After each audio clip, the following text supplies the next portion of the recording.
cher Anicet, pour que chacun comprenne bien ce que ça signifie pour nous militants que de vous avoir ici aujourd'hui, je voudrais vous dire d'abord, en 1981, pour ce qui me concerne, j'avais pile poil 30 ans. Le 10 mai 81, après un court suspense sur l'écran de TF1, est apparue la photo de François Mitterrand. Nous avions un président de gauche. Pour les générations nées après la guerre, c'était une première. Nous avions connu Coty, De Gaulle, une petite bouffée de liberté en mai 68, vite refroidie par une vague de droite énorme aux législatives qui ont suivi, puis Pompidou, puis Giscard, rien que de la droite. Et donc ce 10 mai 1981. Quelques semaines après les législatives, et c'est l'entrée au gouvernement de 4 ministres communistes, dont Anicet Le Pors. Et en juillet 1983, la refonte totale du statut des fonctionnaires datant de 1946 pour les fonctionnaires de l'État.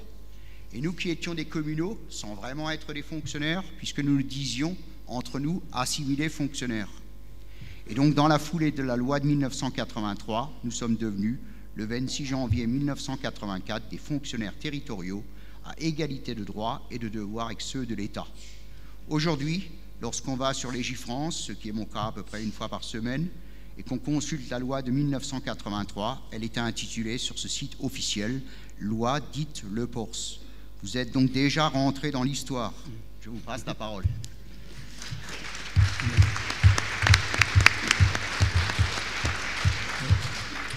Je ne sais pas si je dois me réjouir d'être déjà entré dans l'histoire, car ça vous met un coup de vieux dont on aura peut-être du mal à se rétablir.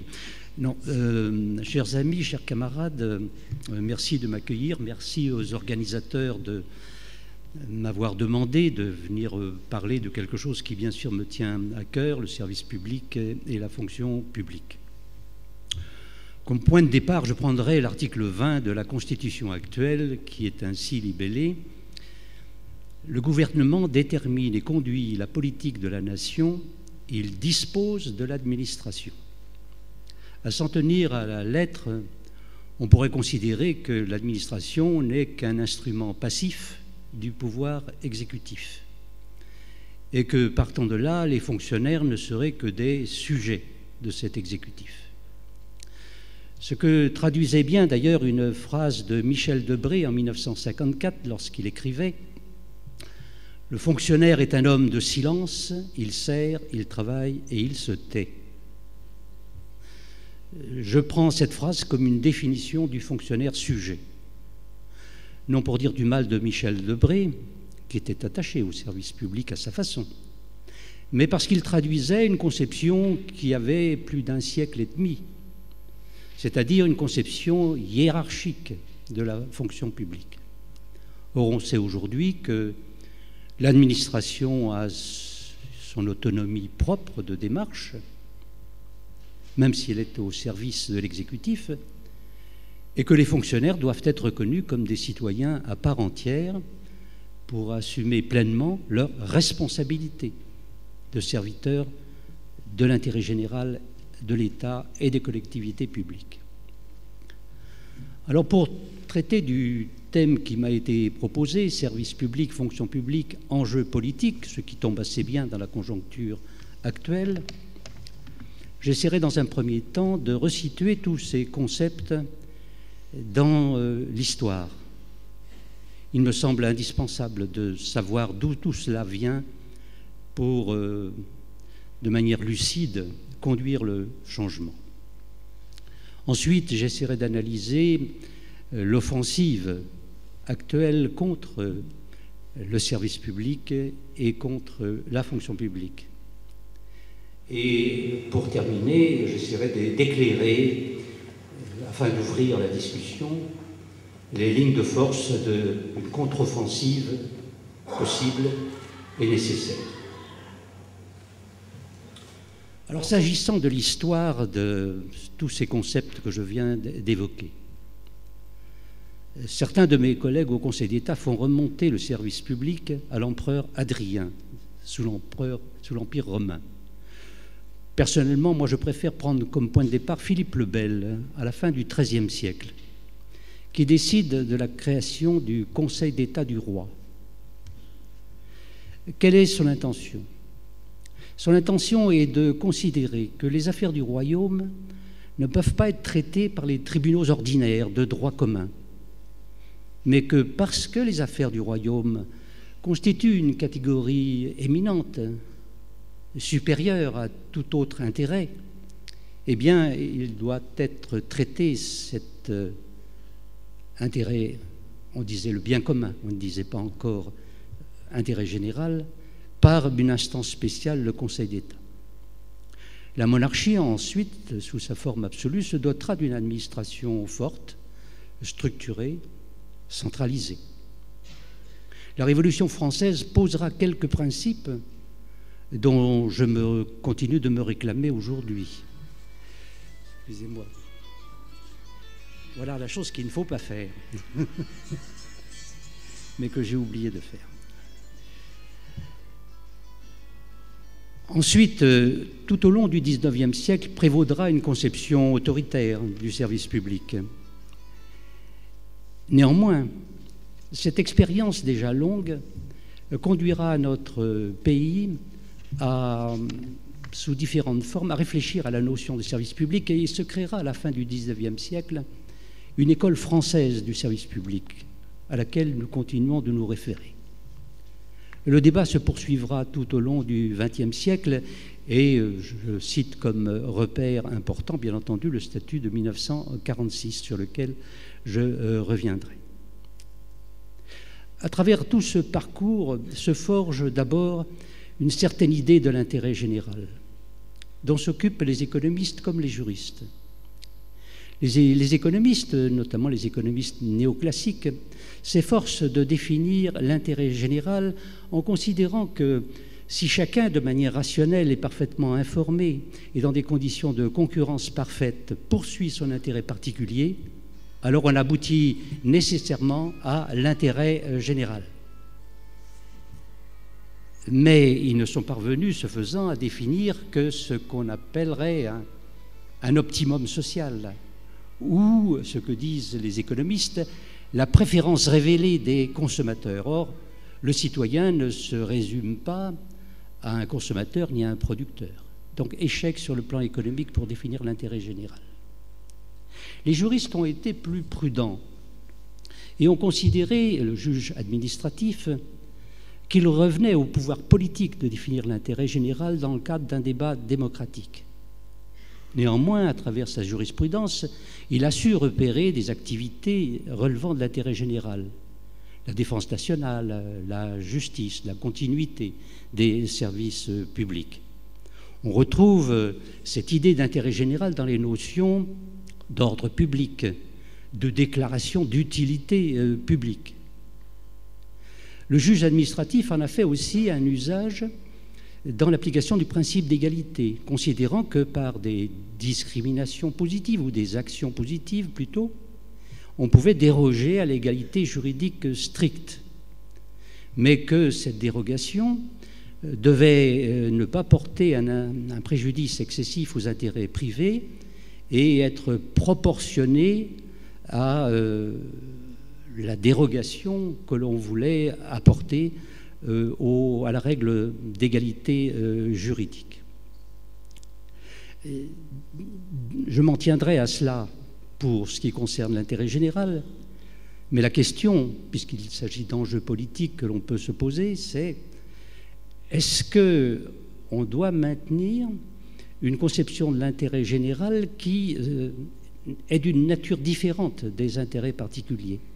Est-ce que, contrairement à l'idée qui prévaut dans la plupart des pays anglo-saxons, on doit dire non, l'intérêt général, ça n'est pas la somme des intérêts particuliers, c'est une catégorie qui est différente, éminente. Le cœur de l'intérêt général, c'est le service public. C'était à l'origine une notion simple. On disait qu'il y avait service public lorsqu'il y avait précisément une mission d'intérêt général, une personne morale de droit public et un droit et un juge administratif. L'école française de service public en avait tiré un certain nombre de conséquences, que c'était par l'impôt que l'on devait couvrir le service public et non pas par les prix, comme dans la sphère marchande. C'est une idée qu'il faudrait rappeler davantage, je pense, aujourd'hui. qu'il y avait ce qu'on appelle des prérogatives de service public. C'est-à-dire que la responsabilité des collectivités publiques pouvait n'être appelée qu'en cas de faute d'une certaine gravité.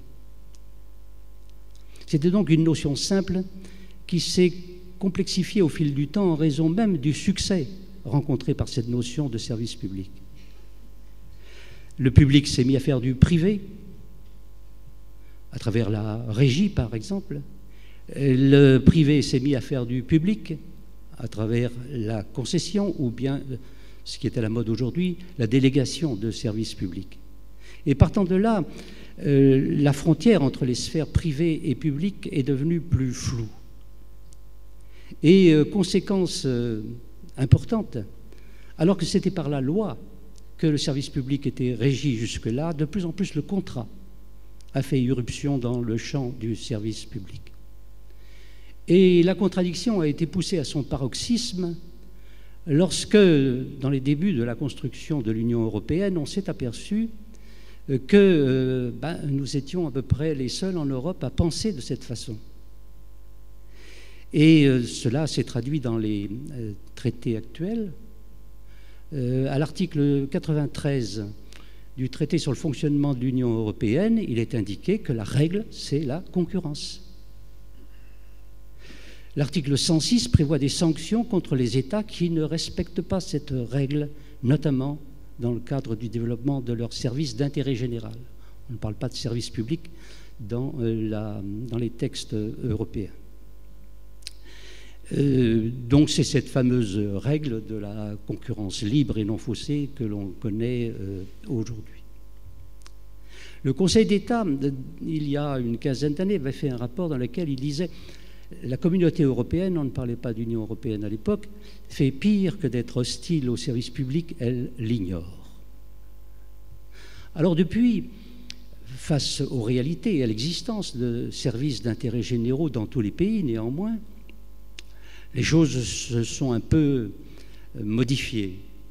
Et on admet aujourd'hui, à travers la jurisprudence de la Cour de justice de l'Union européenne, que les activités privées, lorsqu'elles sont en présence d'une mission de service d'intérêt général, ne doivent pas lui porter un préjudice excessif et doivent respecter ces missions d'intérêt général. C'est à l'Europe que l'on doit aussi ce découpage du service public des télécoms en service universel, qui est le minimorum du service public, mission d'intérêt général et service obligatoire, donc découpage en 3 morceaux.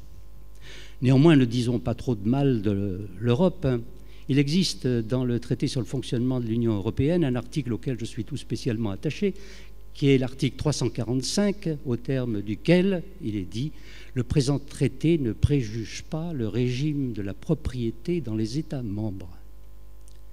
Ce qui veut dire qu'il n'existe pas dans les textes juridiques européens d'hostilité de principe à la propriété publique. Et donc j'en tire comme conséquence, c'est que les nationalisations sont possibles, voire même l'européanisation de certaines activités. La question qui se pose néanmoins, c'est est-ce que l'on doit conserver cette conception du service public qui est la nôtre ou se fondre dans des concepts qui ont progressivement été définis dans les textes européens à partir des services d'intérêt généraux qui se résumaient jusqu'au traité de Lisbonne aux services d'intérêt économique généraux. Le traité de Lisbonne, dans un protocole numéro 26, a introduit les services non économiques d'intérêt généraux sans changer rien au fond véritablement. La fonction publique maintenant, qui est au cœur du service public et en constitue la partie principale. Elle a une histoire qu'il convient de résumer rapidement également. Je disais que la Révolution française avait avancé un certain nombre de principes, mais qu'elle n'a pas eu le temps d'appliquer. Et la fonction publique au cours du XIXe siècle a été marquée essentiellement par l'impulsion que lui a donnée le consulat et l'Empire, c'est-à-dire une conception autoritaire du service public. Les fonctionnaires et leur situation étaient largement ignorés dans ce contexte. Ce qui n'était pas contradictoire ou l'était, mais de manière constructive, avec cette naissance de l'école française du service public à la fin du XIXe siècle. Il n'en reste pas moins que les fonctionnaires avaient peu de droits et répondaient parfaitement, à l'époque, à la définition que je rappelais tout à l'heure de Michel Debré. Peu à peu, néanmoins, à la fin du XIXe siècle et au début du XXe siècle, s'est créé tout un ensemble jurisprudentiel reconnaissant des droits aux fonctionnaires. Droit d'accès au dossier dans le cas de mise en cause disciplinaire, possibilité de détachement, réglementation des rémunérations, etc., etc. Il s'est constitué donc ce qu'on a pu appeler, ce que les juristes ont appelé, un statut jurisprudentiel. À côté de ce statut jurisprudentiel, les gouvernements successifs de la première moitié du XXe siècle ont essayé d'avancer l'idée d'un statut, mais pour réglementer la conception hiérarchique de l'administration. Ce qui a conduit les syndicats et organisations de fonctionnaires pendant toute la première moitié du XXe siècle à être hostiles à un statut des fonctionnaires. Ils dénonçaient l'idée d'un statut carcan. Et de fait, le premier statut général des fonctionnaires, contrairement à ce que nous-mêmes nous disons souvent, n'a pas été le statut de 1946, c'est un statut de 1941, pris par Vichy, comme application de la charte du travail qui avait été installée alors. C'est dire combien le statut de 1946 a été une véritable révolution dans les mentalités des fonctionnaires, puisqu'elle prenait le contre-pied de tout ce qui avait été la position du monde associatif et syndical jusque-là. Il faut l'expliquer sans doute par les conditions exceptionnelles de la libération et par le rôle joué par la CGT et la CFTC à l'époque, mais surtout la CGT, sous la conduite d'un ministre qui était Maurice Thorez, vice-président du Conseil. Michel Debré aussi a participé à l'élaboration de ce statut de 1946 qui, quand on le relit aujourd'hui, évidemment, met en évidence de nombreuses lacunes parce qu'il était marqué par les idées et les possibilités du temps. En 1959, je me souviens avoir vécu cette époque, de grandes craintes se sont levées face à l'arrivée de Gaulle au pouvoir, des craintes concernant la remise en cause de ce statut. Il ne l'a pas été. Il a été affaibli dans certains domaines, mais c'est surtout le fait que la Constitution de 1958 a opéré un partage différent de ce qui existait avant entre le champ de la loi et du contrat pour conduire à une nouvelle rédaction du statut général des fonctionnaires sans qu'il soit remis en cause. Et puis on en arrive, bien entendu, à la période qui a été évoquée tout à l'heure, c'est-à-dire la période 81-84. La période 81-84 a été une période importante et si nous sommes parvenus à l'architecture dont on a parlé tout à l'heure, c'est surtout du fait que le président de la République et Gaston Defferre, à l'époque, ont décidé de faire de la loi de décentralisation, qui sera la loi du 2 mars 82, une des premières initiatives du nouveau pouvoir.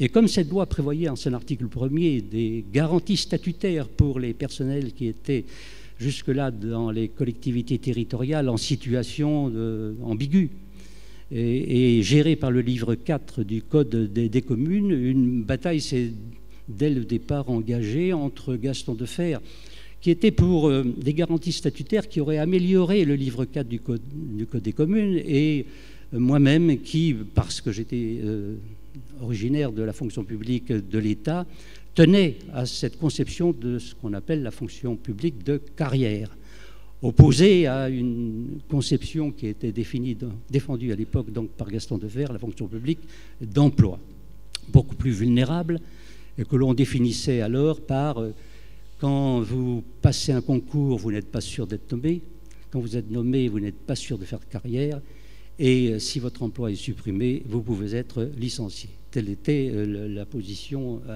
à l'heure actuelle, à l'époque, des gens qui défendaient la conception de la fonction publique d'emploi. J'ai eu une certaine chance dans le fait que Pierre Mauroy, qui était un fonctionnaire, qui était un syndicaliste, a arbitré en faveur d'une fonction publique de carrière. Et ça a donné lieu à l'architecture sur laquelle je ne m'étendrai pas, que vous connaissez, c'est-à-dire une architecture unifiée par des principes, d'abord, que j'ai défendus jusqu'à aujourd'hui, principe d'égalité d'accès aux emplois publics, sur la base de l'article 6 de la Déclaration des droits de l'homme et du citoyen de 1789, principe d'indépendance fondé sur le système de la carrière, le fonctionnaire est propriétaire de son grade si l'emploi est à la disposition de l'administration, principe de responsabilité, le fonctionnaire doit être un agent public citoyen à part entière sur la base de l'article 15 de la Déclaration des droits de l'homme et du citoyen.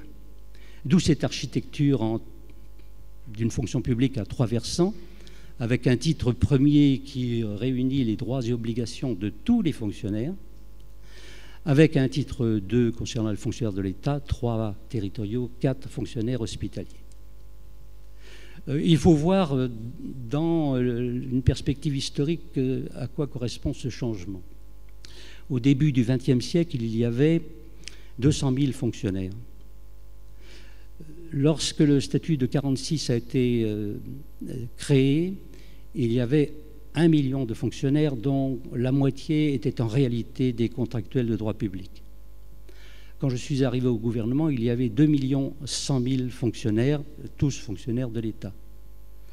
Lorsque je l'ai quitté, il y avait, non pas par augmentation du nombre de fonctionnaires, mais par regroupement des catégories que j'ai évoquées tout à l'heure, 4,6 millions de fonctionnaires. Il y en a aujourd'hui 5,3. Le statut de 1946 comportait 146 articles législatifs. Le statut de 1959 en comportait 57. Aujourd'hui, il y a, dans le cadre d'une codification qui a été lancée par les lois de 2007 et 2009, on parle d'un statut de 1600 articles législatifs et 6000 articles réglementaires. C'est dire que la place que tient aujourd'hui ce dispositif juridique et partant de là, la place que tiennent les fonctionnaires dans la population active. Si on ajoute aux 5,3 millions un petit million de fonctionnaires, d'agents publics sous statut des entreprises publiques, on aboutit donc autour de 6 millions d'agents publics, soit le quart de la population active française. C'est une exception considérable. Et la question qui se pose, là aussi enjeu politique, est-ce que nous tenons à cette spécificité, tenant à la fois au principe, mais aussi à la place des fonctionnaires et plus généralement des agents de service public en Europe? C'est l'ensemble de cette construction qui est aujourd'hui mis en cause et c'est le deuxième volet de ce que je voudrais dire ce matin. Le philosophe Marcel Gauchet, auquel je fais référence souvent car je pense que sa réflexion intéressante, a écrit il y a quelque temps: la stratégie initiale du sarkozysme, c'est la banalisation de la France. Et je crois que c'est une appréciation assez juste, car on a souvent l'impression, face aux interventions de ce pouvoir, qu'il ne voit dans les spécificités produites de l'histoire de France que des anomalies. Anomalie, ce pays qui a 36 000 communes, c'est-à-dire autant que tout le reste de l'Europe. Anomalie, ce pays qui, seul, dans l'Union européenne, a écrit la laïcité dans sa constitution. Anomalie, ce pays qui se prétend toujours terre d'asile. Donc il s'agirait de gommer ces anomalies et de mettre la France aux normes de ce qui existe d'une manière générale en Europe. Il n'y a plus dans ces conditions ce que l'on trouvait sous De Gaulle, la planification ardente, obligation. Il s'agit plutôt d'une sorte de pragmatisme destructeur. Je voudrais le montrer dans 3 volets: la réduction des dépenses publiques, les attaques contre le service public et la fonction publique, et enfin la réforme des collectivités territoriales. Tout ceci, bien entendu, étant donné l'importance de ces sujets d'une manière très rapide. La réduction de la dépense publique. Je crois qu'il faut affirmer d'abord que la France n'est pas suradministrée. Une étude du Conseil de stratégie, d'analyse stratégique plutôt, qui a remplacé le commissariat général du plan, a montré que pour 1000 habitants, il y avait en France 93 agents publics.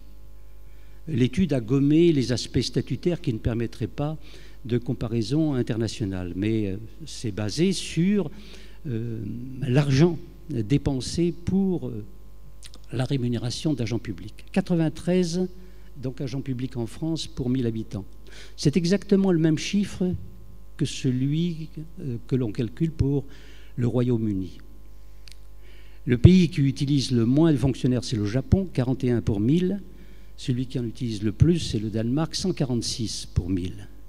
La France se trouve également tout près de l'Allemagne, un peu au-dessus. Donc il n'y a rien d'extravagant dans cette conclusion.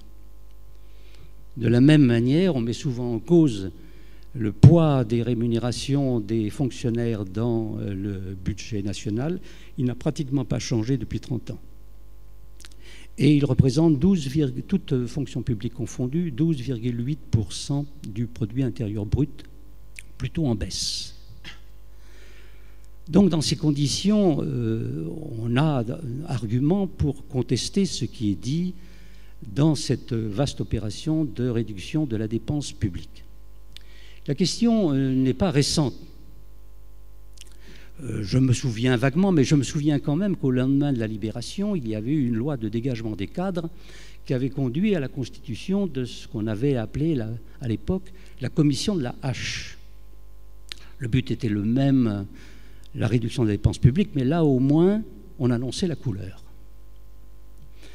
Comme fonctionnaire du ministère des Finances dans les années 60 et 70, j'ai participé comme acteur à la définition de ce qu'à l'époque on a appelé la rationalisation des choix budgétaires, la RCB, qui était basée sur l'idée que la présentation du budget en titres et en chapitres était trop mécanique, trop tirée vers une conception de moyens, et qu'il fallait finaliser davantage en missions, programmes et actions.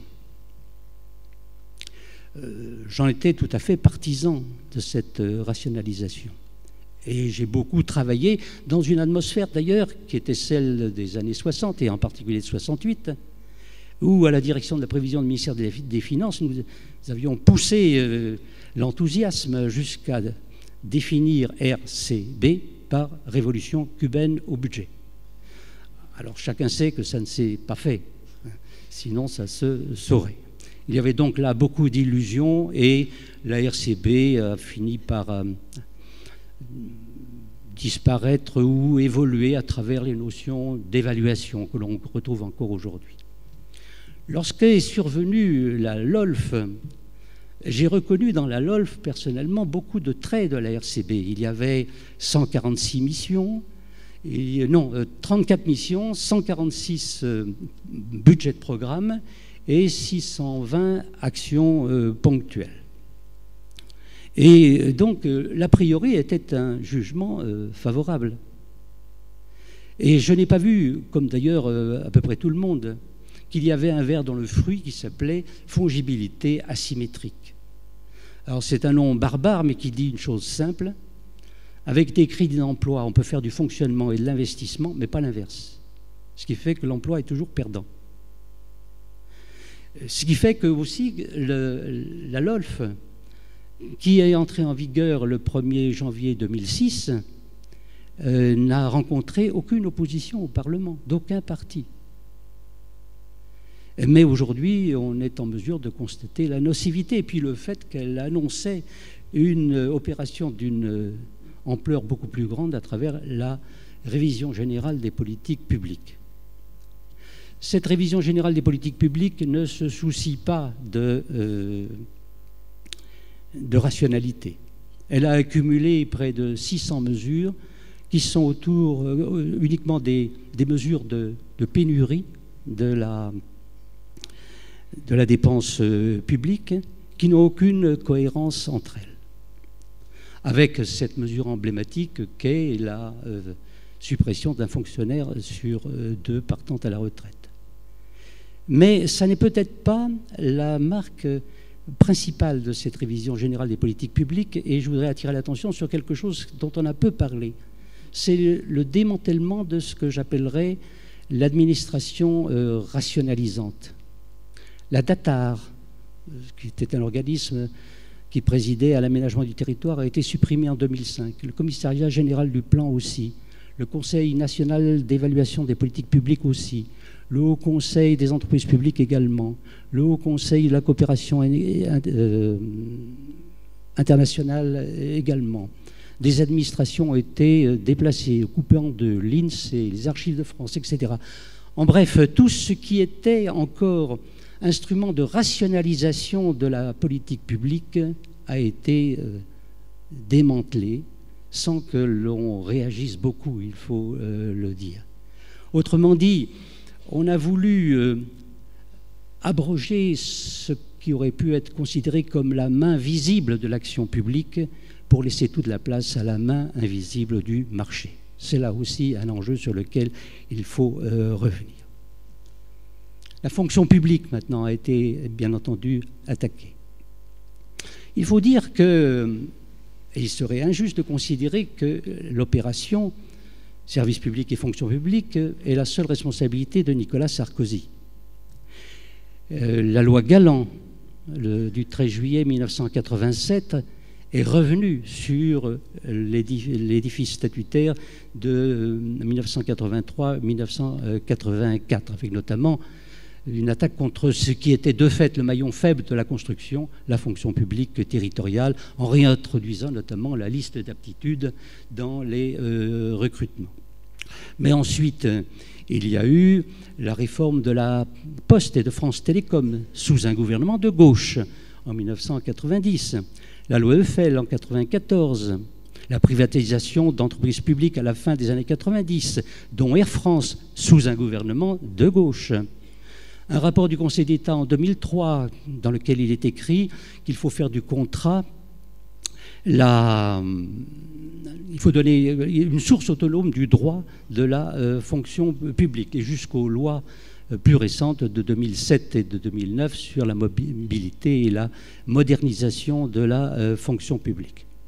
Et puis, à peine élu, Nicolas Sarkozy a cru pouvoir déclencher, à partir d'un discours du 19 septembre 2007 à Nantes, une révolution culturelle dans la fonction publique, pour la mise en œuvre de laquelle il a diligenté un livre blanc de Jean-Ludovic Silicani, dont les caractéristiques sont qu'il oppose à la loi le contrat,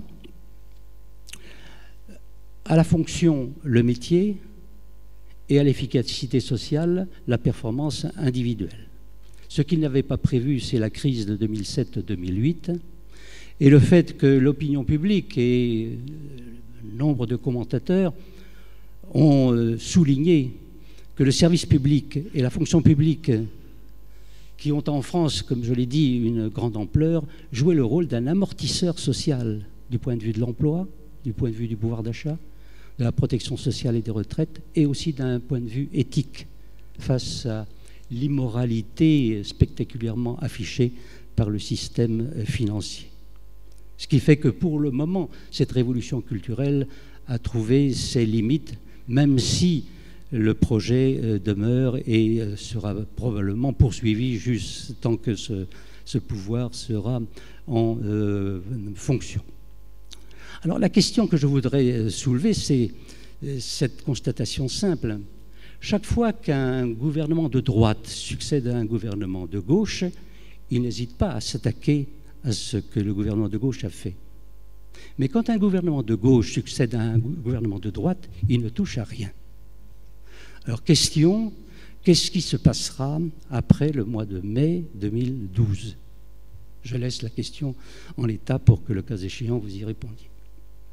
Troisième volet, la réforme des collectivités territoriales. Bon, je insisterai peu car je pense que vous êtes au fait de la question puisque c'est sur ce terrain que les choses se développe vous concernant plus spécialement. Je voudrais simplement dire que c'est un changement qui est technique, comme on l'a souligné, mais qui est aussi profondément idéologique. Dans son discours de Saint-Dizier du 19 septembre 2009, Nicolas Sarkozy a dit « Il faut désormais renoncer aux circonscriptions et aux frontières pour faire prévaloir les pôles et les réseaux ». C'est un changement d'optique considérable, où finalement on invoque l'extérieur pour réformer l'intérieur au nom de la compétitivité. Et puis il a son exemple du millefeuille pour considérer qu'il faut tailler dans l'organisation administrative de la France. Mais en fait, il n'y a pas millefeuille, il y a 6 niveaux déterminants dans l'organisation spatiale de la France. La commune, l'intercommunalité, le département, la région, la nation et l'Europe. 3 de ces niveaux sont politiques. La commune, le département et la nation. 3 sont à dominante économique, l'intercommunalité, la région et l'Europe. Qu'est-ce qui doit l'emporter, le politique sur l'économique ou l'inverse? Un démocrate répond, c'est le politique qui doit l'emporter. Les conséquences de cette réforme territoriale, dont les points forts sont la création du conseiller territorial avec réduction du nombre des élus locaux, atteinte à la parité femmes-hommes, bipolarisation accentuée, moindre liaison avec la population, la réduction des moyens à travers la suppression de la taxe professionnelle qui n'est pas remplacée par des ressources pérennes, et puis l'émergence d'un personnage important qui est le préfet de région, qui, au-delà de toutes les implantations ministérielles locales, serait en relation directe avec l'exécutif, ce serait un véritable proconsul. Il y aurait donc diminution du nombre de fonctionnaires territoriaux, précarisation par développement de la contractualisation et vraisemblablement développement du clientélisme. Voilà, me semble-t-il, mais l'on pourra revenir sur cette dernière partie, notamment dans la discussion, ce qui caractérise la politique actuelle et qui nous invite donc à réfléchir aux conditions d'une contre-offensive. J'avancerai simplement pour ouvrir la discussion de 3 idées. La première, c'est qu'il ne faut pas négliger le terrain des valeurs. Le pouvoir actuel s'en préoccupe. Le rapport Silicani, pour moitié, est consacré à un inventaire des valeurs dont il ne tire aucune conséquence, mais qui sert d'alibi, en quelque sorte, le légitime à parler au nom de sa conception de l'intérêt général. Je crois qu'il faut défendre notre conception de l'intérêt général dont j'ai parlé tout à l'heure, qu'il faut défendre les valeurs du service public et les principes qui ont été dégagés au fil du temps, égalité, continuité, adaptabilité, égalité, indépendance et responsabilité pour la fonction publique en général. Et puis, s'agissant de la réforme territoriale, avancer le respect difficile et contradictoire entre le principe d'unité de la République et de libre administration des collectivités territoriales, qu'on n'a jamais bien su équilibrer depuis la Révolution française. Plus généralement, il me semble que cette histoire et l'offensive qui s'est développée au cours des dernières années doit nous conduire à constater que ce pouvoir méconnaît l'histoire, la rationalité et la morale, et que cela ouvre pour le peuple les moyens d'une réappropriation de son histoire, de la démarche scientifique et de la morale républicaine. Je crois également qu'il faut se donner des moyens nouveaux, et là, il y a des chantiers à ouvrir. Ces moyens, bien entendu, ce sont ceux de la revendication syndicale. Et là, je ne m'avancerai pas, n'ayant pas de responsabilité dans ce domaine. Mais il y a des chantiers, à mon avis, qu'il faudrait réouvrir. Ceux, par exemple, des reclassements indiciaires, du dialogue social, de l'idée de double ou de multi-carrière, de place circonscrite des contractuels dans la fonction publique, etc., etc.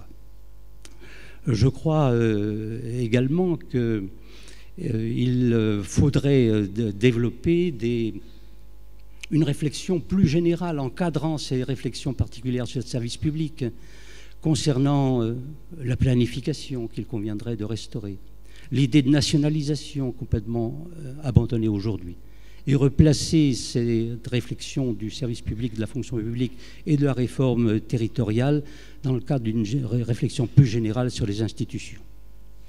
Et il y a un point que je voudrais souligner tout particulièrement, d'abord parce que la CGT, dans son dernier congrès confédéral, l'a mise en avant, et parce que j'ai des réserves sur la manière dont elle le traduit, mais que je vous soumets tel que c'est, très franchement, c'est cette idée d'un statut du travail salarié.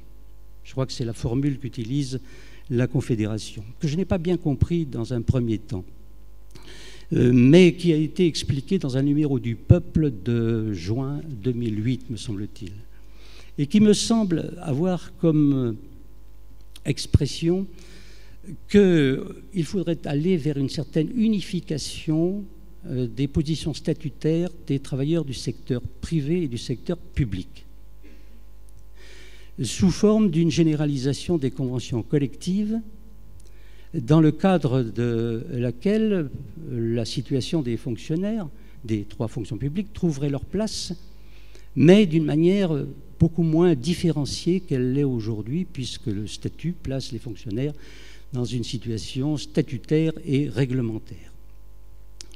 C'est un problème difficile, objectivement, à résoudre, car il faut à la fois assurer la promotion de tous les salariés dans notre pays, bien sûr, mais je crois aussi, et je suis attaché pour ma part, au respect de la spécificité du statut des agents publics et des fonctionnaires notamment. Pourquoi ? Parce qu'ils servent quelque chose qui est spécifique, l'intérêt général. Alors quel équilibre trouver entre cette promotion générale et le maintien d'une spécificité du statut des fonctionnaires? Le débat peut s'ouvrir et je suis prêt à y participer, mais ce à quoi je ne suis pas prêt à participer, c'est à une dilution de la position statutaire des fonctionnaires dans l'ensemble du monde salarial. Or, il me semble que la CGT a fait de grands pas dans cette direction que je critique pour ma part. Enfin, je voudrais terminer pour dire que s'il est bon et nécessaire de défendre le service public, je crois qu'il est surtout utile de le situer avec les valeurs que je viens d'indiquer, avec les moyens et une réflexion approfondie que j'ai soulignée, dans une perspective qui me semble une perspective très positive. Nous entrons dans un XXIe siècle qui est un siècle où ce que j'appellerais l'an commun croît. Des problèmes nouveaux, à l'évidence, vont appeler des solutions de caractère mondial. Et la mondialisation n'est pas seulement celle du capital, c'est aussi celle qui conduirait à protéger l'écosystème mondial, à résoudre le problème de l'eau au niveau de l'ensemble de la planète, à gérer, ce qui est déjà le cas, de très nombreux services publics au niveau mondial.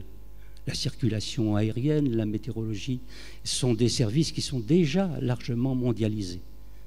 Il y a aussi Internet, le développement des ONG. Il y a aussi de très nombreux textes juridiques internationaux, depuis la Déclaration universelle des droits de l'homme, la Charte des Nations unies, et de multiples conventions, comme celle sur l'asile que j'applique aujourd'hui en tant que juge de l'asile. Il y a donc tout un ensemble à la fois matériel, superstructurel, qui manifeste déjà une mondialisation avancée. Et puis l'idée progresse dans les esprits également. On voit par exemple Edgar Morin qui parle de terre-patrie et qui, comme je le pense également, analysant la situation actuelle comme une situation de transition, parle de métamorphose.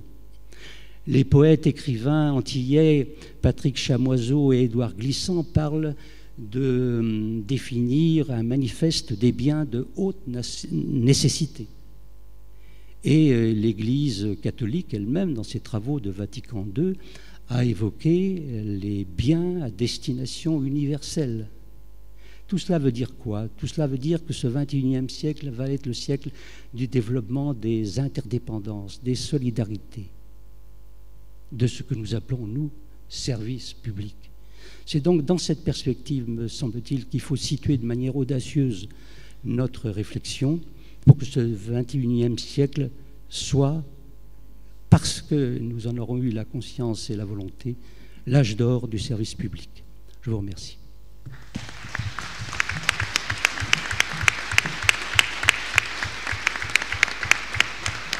Ça a débordé? Ça a débordé? Alors, on est parti pour une demi-heure de débat. Ceux qui souhaitent le parole le manifestent en levant la main. S'il y en a trop, on prend des bulletins, etc. Sinon, si c'est gérable comme ça, on fait comme ça. Alors, qui? Je sais que c'est difficile, le premier ou la première.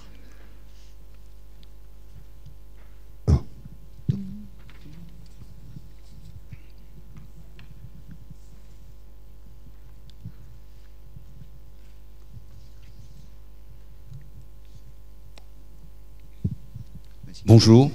Je voulais poser une question donc à Nicey-le-Port. Aujourd'hui en Alsace, qui est malheureusement en terre d'expérimentation des politiques les pires, il y a sur la table la question du Conseil unique d'Alsace. Où justement vous parliez des trois échelons très politiques, la commune, le département, la nation. Et là, où en faisant un conseil unique d'Alsace et en progressivement en fusionnant les deux départements à terme, on va arriver quand même à ce que vous décriviez, donc à quelque chose de plus technique et de moins politique. Quelle est votre appréciation sur cette question? Il y a d'autres demandes de parole pour l'instant? Sinon, on répond à la première question, sinon on prend par tranche de 3. C'est plus simple. Amandine Fonbaron. Je suis avocat et je m'occupe de dossiers, en fait relatifs à la fonction publique. J'aurais une question donc sur cette distinction entre fonction publique de carrière et fonction publique d'emploi, car je peux constater au niveau des contentieux que l'on peut avoir cette dissolution en fait du statut du fonctionnaire et notamment de la nécessité de protéger les contractuels. Qui sont également, depuis les dernières réformes, notamment sur le recours à l'intérim, on sent qu'il y a quand même une perte de ce statut et on sent que même au niveau des juridictions administratives, ça a tendance également à tatillonner. Et on se trouve à un carrefour, donc je souhaiterais également que M. Nicey-le-Port prenne position par rapport à ça, sur d'une part le problème des contractuels, sur le problème du recours à l'intérim qui va poser de grandes questions et de grandes difficultés, je pense, sur ces prochaines années. Et d'accord. En fait, je voulais donc avoir l'avis de M. Nicey-le-Port sur plusieurs questions, donc à la fois sur la nécessité de définir un statut particulier pour les contractuels de la fonction publique, sur le recours à l'intérim qui va poser de grandes difficultés, de grands contentieux à mon avis durant les prochaines années ou les prochains mois, et donc sur cette dissolution du statut de la fonction publique qu'il convient également de redéfinir. Je crois qu'on va se mettre à répondre. Juste une précision, si c'est sur les détails très techniques du Conseil unique d'Alsace, je peux répondre sur la spécificité alsacienne. Sur la globalité, on en a déjà discuté hier soir, Alice va vous répondre, etc. Donc je propose qu'on réponde sur les deux questions, puis on verra après s'il y a d'autres questions. Oui, lorsque j'ai entendu parler de cette initiative, je me suis dit que c'était probablement une initiative avant-coureur, quoi, hein. C'est-à-dire qu'on anticipait finalement sur les conséquences que pourrait être l'installation des métropoles et des pôles métropolitains qui auront pour effet de déstabiliser les frontières actuelles des départements et des régions. Et je me suis demandé si ça n'était pas une sorte de tentative expérimentale pour remettre en cause précisément cet échelon que j'ai qualifié de politique, qu'est notamment le département. Alors, Je n'ai pas de point de vue catégorique sur la question, car je crois qu'il ne faut pas se mettre dans une position, ne serait-ce qu'en raison de la conclusion de mon exposé liminaire, il ne faut pas se mettre dans une position de blocage systématique de toute transformation structurelle. Mais je pense d'une part que ce n'est pas le bon moment, au moment où on essaye d'installer une réforme des collectivités territoriales qui, à mon avis, est contraire à la démocratie, de réaliser ce type de novation. Donc, ma position actuelle serait plutôt négative à l'égard de cette démarche, sous réserve d'une réflexion plus générale sur ce que pourrait être une réforme des collectivités territoriales. Mais comme chacun le sait, l'Alsace, c'est spécial. Donc, il y a là peut-être un sentiment local, si vous voulez, qui va contre le fait que... contre les principes généraux. Mais c'est vrai, c'est comme si vous m'aviez posé une question sur la laïcité, j'aurais été obligé de la spécifier en parlant de l'Alsace. Là, c'est un petit peu la même chose. Sur... peut-être que tu veux intervenir sur... Oui, juste une précision sur le Conseil d'Alsace. Une grande question qui nous préoccupe, notamment dans la mesure où je suis au Conseil économique et social, c'est que la loi a prévu des dérogations réglementaires. Et dans le document qui a été soumis aux 2 conseils généraux et au conseil régional le 1er décembre, de ce qu'ils ont intitulé le Congrès d'Alsace qui s'est réuni, figure explicitement cela comme étant une demande. Il n'y a rien, par exemple, sur la fiscalité, rien du tout. Par contre, cette question-là est avancée fortement, et notamment avec des arguments du style pour réduire l'écart de compétitivité entre l'Alsace et le Bade-Wurtemberg, il nous faut des dérogations réglementaires. Et une autre remarque de même genre, consistant à dire dans le droit fil du statut local, du droit local qui existe déjà, allons dans cette démarche-là pour des dérogations réglementaires. Certains disent, alors avec un problème qui se pose, c'est qu'au niveau national, sans qu'il y ait fusion, beaucoup aujourd'hui se prononcent, notamment dans les partis, et le Parti socialiste a pris position là-dessus, se prononcent pour ce droit pour les régions, même s'il n'y a pas fusion.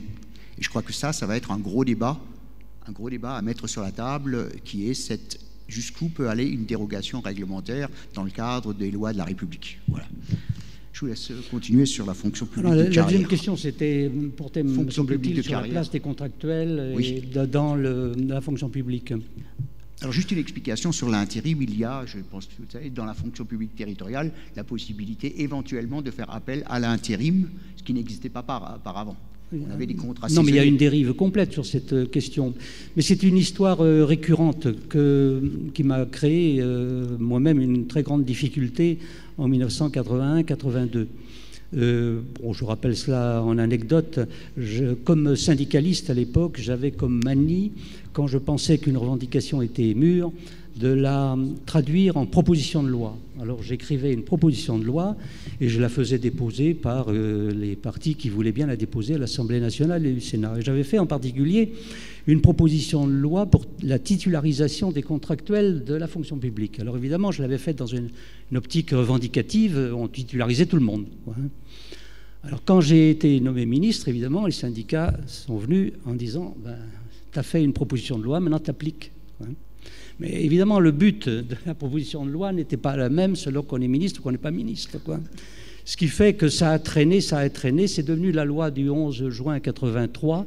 On a perdu à peu près 1 an, et donc elle est entrée en vigueur dans des conditions moins favorables qu'elle n'aurait dû. Ensuite, quand on a fait le statut général, et notamment le titre premier, nous n'avons pas exclu qu'il puisse y avoir des contractuels dans la fonction publique. Seulement, on en a circonscrit la définition d'une manière très très stricte. Et depuis, ça n'a cessé d'être modifié par des dérogations qui ont augmenté les effectifs. Je crois qu'il y a 1 million de fonctionnaires, de contractuels sur les 5 millions dont j'ai parlé tout à l'heure. Donc ça fait à peu près 20%. C'est un dérapage qui est tout à fait inadmissible. Et ça rejoint le problème, malgré tout, que j'ai évoqué tout à l'heure sur la comparaison entre les 2 salariats du secteur public et du secteur privé. Si on estime que c'est indifférencié, alors il n'y a qu'à laisser faire, effectivement.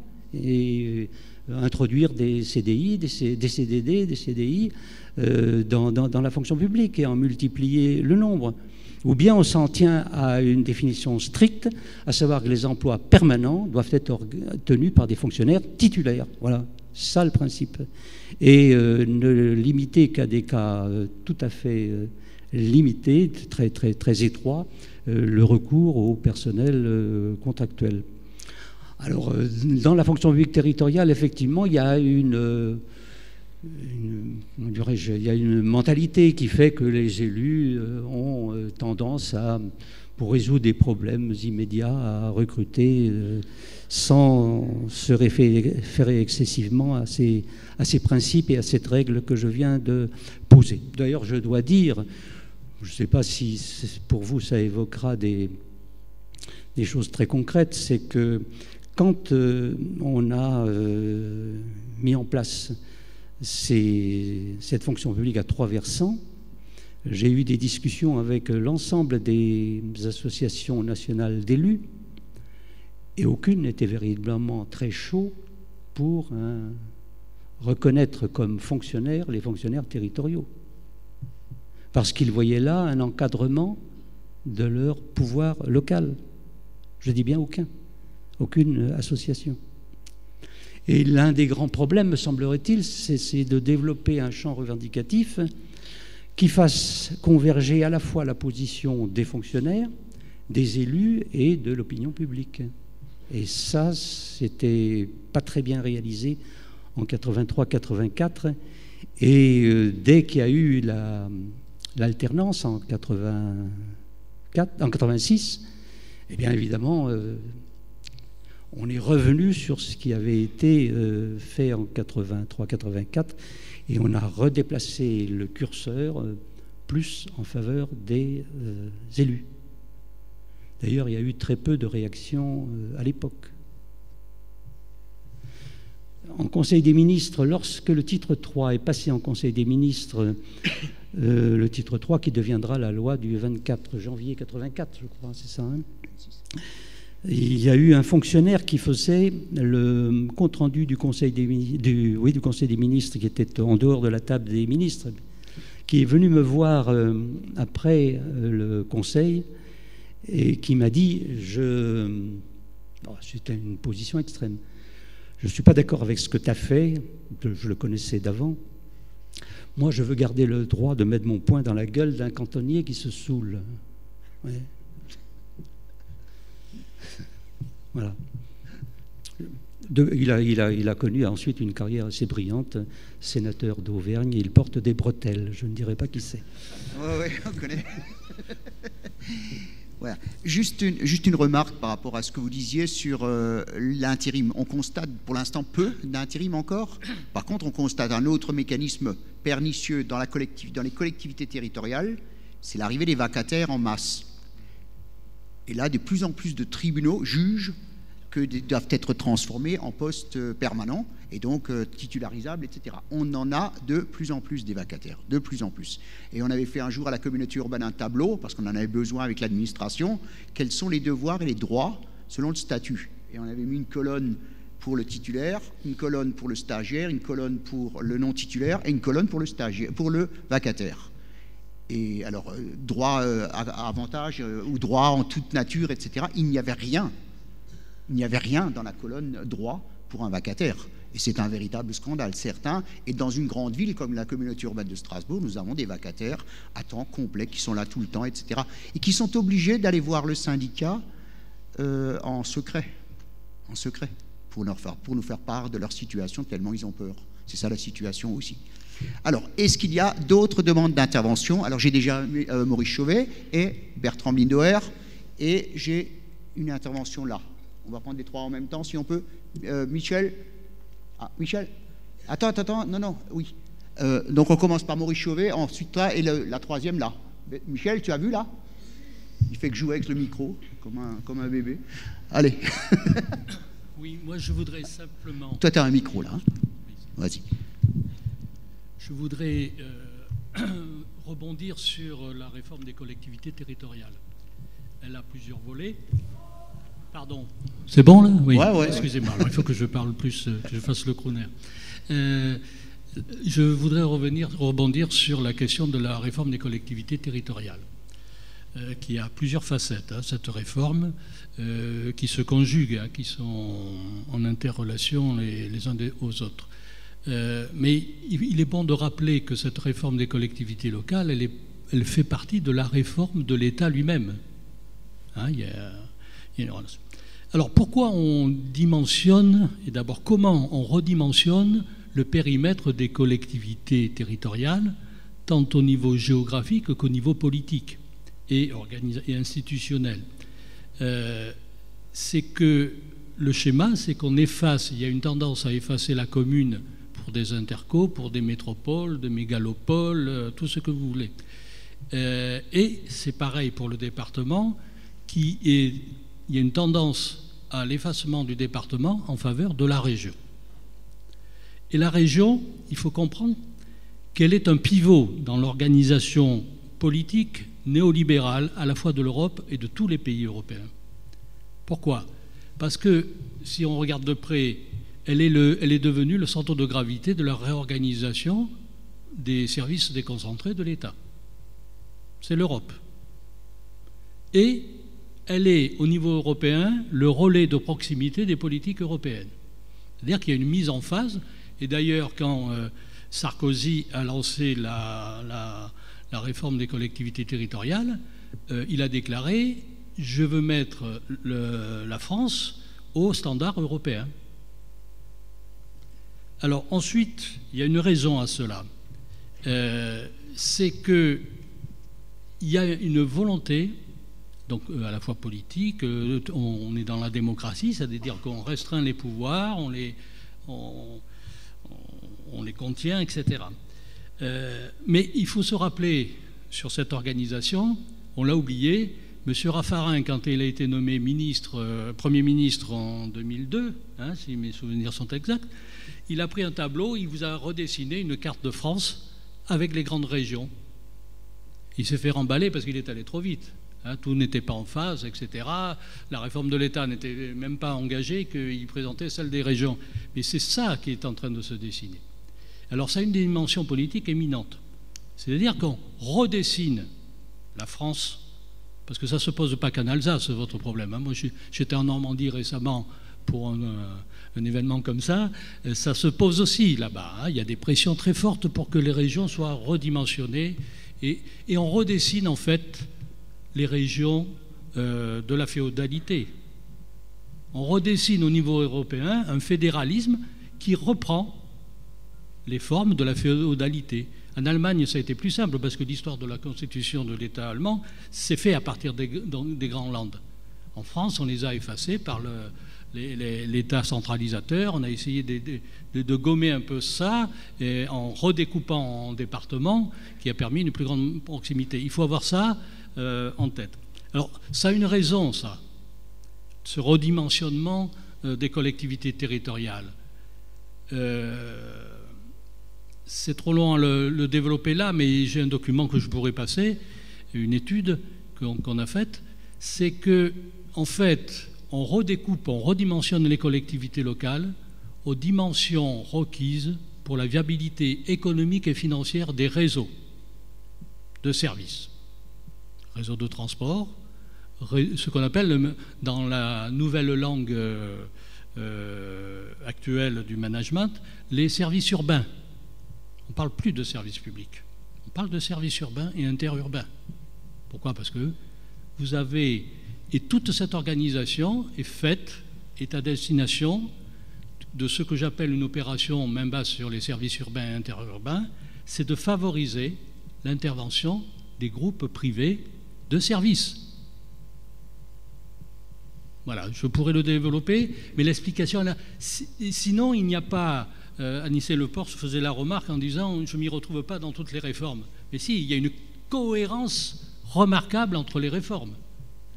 C'est ça qui donne leur force. Alors, elles sont présentées d'une manière disséminée pour que effectivement on ne s'y retrouve pas, mais sur le fond, quand vous recollez les morceaux du puzzle, vous retrouvez la cohérence des choses.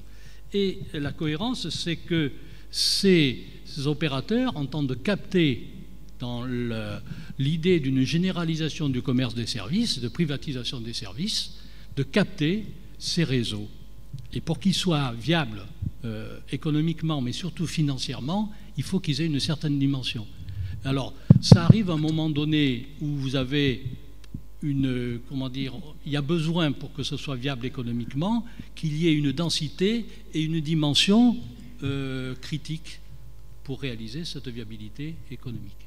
Sinon, on ne comprend pas la concomitance avec la RGPP et surtout ce que j'appelle la RGPPP, c'est-à-dire la règle générale des partenariats publics-privés. Hein? C'est arrivé au même moment. Voilà.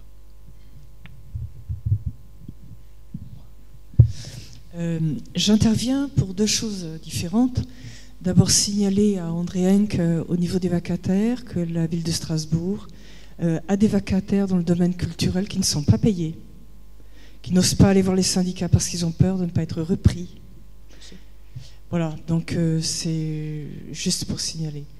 Également, reprendre l'idée qui avait été émise par Anis Leport au sujet de faire converger les intérêts des fonctionnaires, enfin des fonctionnaires territoriaux, des élus et de l'opinion publique. En fait, l'idée d'opinion publique est un peu vague et en plus, en ce moment de démocratie de type sondagier, c'est pas quelque chose de très fiable.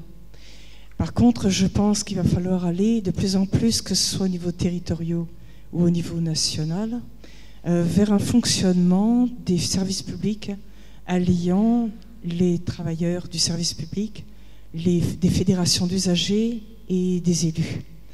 Et il faudrait travailler à la manière dont ça peut fonctionner. Parce que quand je discute avec des collègues ou des amis sur la fonction publique, tout le monde pense à la manière dont, dans les années 80, France Télécom avait des tarifs très élevés dont on ne sait pas du tout comment ça fonctionnait et qui donnent l'illusion que la concurrence a fait baisser les tarifs. Donc je voudrais savoir s'il y a des travaux déjà particuliers à ce sujet. Bertrand. Oui, moi, ce sera pas une question, simplement une remarque. Deux, on va dire. J'ai d'abord adoré l'histoire de celui qui voulait mettre un coup de poing dans la gueule au cantonnier qui se saoule. J'ai presque envie de l'inviter parce que je connais certains petits villages ici où il y aurait quand même du boulot. Alors je voulais simplement, entre parenthèses, dire ça. Sur autre chose, on a beaucoup évoqué les valeurs dans ce que tu as donné dans ton exposé. Je veux dire, les valeurs, c'est quelque chose d'important. Hein. La société, elle vit, elle a des valeurs ou elle n'a pas de valeurs. Et lorsque tu dis à un moment, lorsqu'un gouvernement de droite arrive après un gouvernement de gauche, il casse ce qui a été fait. Lorsqu'un gouvernement de gauche arrive après un gouvernement de droite, il ne touche rien. Je veux dire, ça demande, c'est un autre problème. Ça demande aussi qu'on définisse d'autres valeurs, de savoir ce que représente encore réellement aujourd'hui pour les Français, pour la société, les valeurs de gauche et les valeurs de droite. Je crois que devant des questions comme ça demanderait qu'on ait un autre colloque pour évoquer ce genre de choses-là. Mais je crois que c'est bien là-dessus que ça repose. Aujourd'hui, on ne peut pas être consommateur de la gauche ou consommateur de la droite sans avoir d'idéal de société. Aujourd'hui, on se retrouve régulièrement, on n'est pas content de la droite, eh bien on la vire, on met la gauche. Et quand on a marre de la gauche, eh bien on met la droite, sans que derrière se dessine un idéal de société. Ça, c'est un véritable problème. Et je pourrais retourner ça à la sauce syndicale aussi. Et on le vit bien aujourd'hui aussi. Dans le syndicalisme aujourd'hui, on se retrouve avec de nombreux syndiqués, d'abord beaucoup de non-syndiqués, et ensuite de nombreux syndiqués qui sont devenus des syndiqués consommateurs. Et si ça ne me plaît pas, ce que la CGT va me dire, eh bien je change de crèmerie. Et si FO, ce qui dit ne me plaît pas, eh bien je change de crèmerie. Moi je crois qu'on a un débat de fond, c'est de savoir, avant d'appliquer des valeurs à la gauche et à la droite, de dire quelles sont les valeurs que la société s'applique à elle-même. Et au-delà de ça, je crois qu'après, on pourra répondre à la question, qu'est-ce qui est une valeur de gauche, qu'est-ce qui est une valeur de droite? Michel, tu lui redonnes Juste un point. Écoute, essaye de me reformuler en une seule fois la question. Par rapport à ce que tu disais avant. De quelle question? Par rapport à l'unité, par rapport à la convergence avec les gens du privé. Moi, j'ai pas compris ta question. Qui, moi? Oui. Dans ce que tu C'est pas disais. une convergence avec les gens du privé. Pardon? C'est pas une convergence avec les gens du privé. Ouais. Je posais la question d'imaginer un fonctionnement du service public où les usagers auraient un droit de regard. D'accord. J'ai pas parlé Ok. C'est pas du tout la question. Bon. Juste deux précisions. Bertrand, si un colloque de cette nature-là, ce que ferait la gauche ou la droite, on pourrait le faire juste avant les législatives. Moi, je me souviens très bien d'un épisode que j'ai vécu moi-même et qui conforme pleinement ce que vient de dire Anissé avant par rapport au problème que tu poses quand la gauche arrive. En 1988, la gauche, il y avait juste un intermède là où la loi Galland est passée entre 86 et 88. En 88, la gauche revient. Baillet devient ministre de la fonction publique. Je l'ai rencontré au nom de la Fédération des services publics et je lui ai demandé est-ce que vous remettez en cause maintenant la loi Galland? Puisque nous, la loi Galland, nous avons tous été contre. Et il m'a dit, mais on n'a pas été élus pour faire du ping-pong législatif. Et c'était une illustration et la loi Galland est restée dans la loi et ça confirme aussi autre chose qu'a dit Anissé Le Pors, dont je suis intimement persuadé aussi. Les élus n'ont pas vu d'un bon œil le statut de la fonction publique territoriale. C'est clair. C'est clair. Je te laisse la parole. Un mot sur l'expérimentation, dont la notion a été introduite par l'acte 2 de la décentralisation Raffarin en 2003. Moi, je suis tout à fait hostile à l'expérimentation législative, même très encadrée comme on l'envisage aujourd'hui. Je reste attaché à l'article 6 de la Déclaration des droits de l'homme et du citoyen. La loi est l'expression de la volonté générale, la loi. Donc elle est une sur l'ensemble du territoire. Bien entendu, ça n'empêche pas de la changer si on la trouve mauvaise, de la différencier dans la loi elle-même si on pense qu'il y a des actions positives à réaliser sur la base de tel ou tel critère, mais je suis contre l'expérimentation, notamment ce qui est envisagé, l'expérimentation régionale. Sur la question vaste posée, qu'est-ce que c'est que des valeurs de gauche et de droite, ce n'est pas par rapport à la gauche et la droite que je définirais des valeurs pour ma part, mais par rapport à la République. Qu'est-ce que c'est que des valeurs républicaines et quel sens ça a dans le cadre de la fonction publique? Alors on peut se situer à deux niveaux. Moi, il me semble qu'on partage beaucoup les gens aujourd'hui par rapport à, par exemple, l'élection du président de la République au suffrage universel. Est-ce que l'on est pour? Est-ce que l'on est contre? Personnellement, je suis viscéralement contre l'élection du président de la République au suffrage universel. Ça ne correspond pas à notre tradition, sinon la partie bonapartiste de notre tradition. Et ma référence en matière institutionnelle, c'est la Constitution de 1793, où les députés étaient élus tous les ans le 1er mai, pour un an renouvelable une fois. C'est un extrême et n'a jamais été appliqué, mais elle peut servir néanmoins de référence. Aussi, quelle position on prend sur la propriété publique, et ce qui rejoint notre projet. Est-ce qu'on peut avoir des services publics vastes, puissants, stables, sans qu'ils soient assis sur une propriété publique importante? C'est la question de la propriété publique ou de ce que j'appelle aujourd'hui l'appropriation sociale, en tirant la leçon de ce qui s'est passé à propos des nationalisations de 1982. Dans les années 70, on disait « là où est la propriété, là est le pouvoir ». Personne depuis n'a dit que cette formule était fausse, mais personne ne la réclame non plus. Je crois que notre situation d'aujourd'hui est caractérisée par un profond déficit idéologique. Ce dont on manque le plus, ce sont des idées de transformation sociale véritables. Et il y a eu à cet égard, me semble-t-il, au cours des dernières décennies, un véritable affaissement, y compris d'ailleurs, me semble-t-il, dans le monde syndical. Comme ancien fonctionnaire et comme ancien syndicaliste, je ne peux manquer de comparer la manière dont a été marqué le 30e anniversaire du statut de 46 et le 60e anniversaire du statut de 46. J'ai vécu les deux et je peux vous dire qu'il y a une grande différence. De même, lorsque je vois que la fonction publique, le ministère de la fonction publique a été sous Wörth rattaché au ministère du Travail. Aujourd'hui, il est au ministère du Budget. C'est sans précédent. Jamais la fonction publique n'a été rattachée à un autre ministère que le sien jusque-là, sans qu'il y ait aucune réaction, y compris syndicale. Lorsque je lis sous la plume d'un responsable syndical de la fonction publique, en réalité, le statut général des fonctionnaires, c'est la convention collective des fonctionnaires. Je trouve cela ahurissant. Je n'en veux pas à celui qui a écrit ça, simplement je prends acte d'un affaissement idéologique et un affaissement sur les principes qui est tout à fait dangereux et qui ouvre la voie précisément à cette indifférenciation entre les salariés du secteur privé et les salariés du secteur public. Je ne veux pas opposer l'un à l'autre.